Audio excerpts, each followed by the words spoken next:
ঘরে ছিল বাঁধাকপি, তাও আবার অর্ধেক। এখন এই বাঁধাকপি দিয়েই চিন্তা করলাম একটা সুন্দর রেসিপি তৈরি করে ফেলি। নমস্কার, বাঙালিয়ানা হিসেলে সবাইকে স্বাগত। তো আমি এদিকে যেই লম্বা লম্বা পাতাগুলো আছে সেইগুলো নিয়েছি। এখন এটাকে একদম লম্বা লম্বা করে কেটে নিব।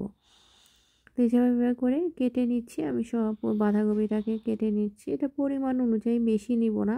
তো এটাকে ভালো করে ধুয়ে ঝাঁঝরিতে জল ঝরিয়ে নিলাম। আর এইদিকে আমি এর মধ্যে ব্যবহার করেছি একটা ডিম, হলুদের গুঁড়া, একটু মরিচের গুঁড়া, পরিমাণ মতো লবণ, অল্প একটু পরিমাণে চিনি, ভাজা ধনিয়া জিরার গুঁড়া, এগুলা আমি এখানে ব্যবহার করেছি।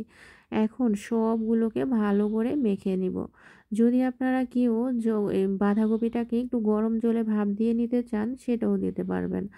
তো এই পর্যায়ে দিয়ে দিচ্ছি একটু চালের গুঁড়া। যদি চালের গুঁড়া না থাকে তাহলে এখানে ভাজা আটার গুঁড়িও দিতে পারেন। দিয়ে দিচ্ছি অল্প একটু পরিমাণে পেঁয়াজ কুচি। এর পর্যায়ে ভালো করে এটাকে মিশিয়ে নিব, একদম যাতে বাঁধাকপিটা একটু নরম নরম হয়ে যায়। এরপরে মেখে কিছুক্ষণ রেখে দিলাম। আর এইদিকে কড়াইয়ের মধ্যে তেল দিয়ে তেলটাকে হালকা গরম করে নিব। আর এই তেলের মধ্যেই মেখে রাখা বাঁধাকপিটাকে দিয়ে দিচ্ছি। এটাকে একটা গোল শেপ দিব। গোল শেপ করে এটাকে মাঝখান দিয়ে একটা ফাঁক করে দিব। আর চারপাশে একদম গোল শেপ করে দিয়ে দিচ্ছি।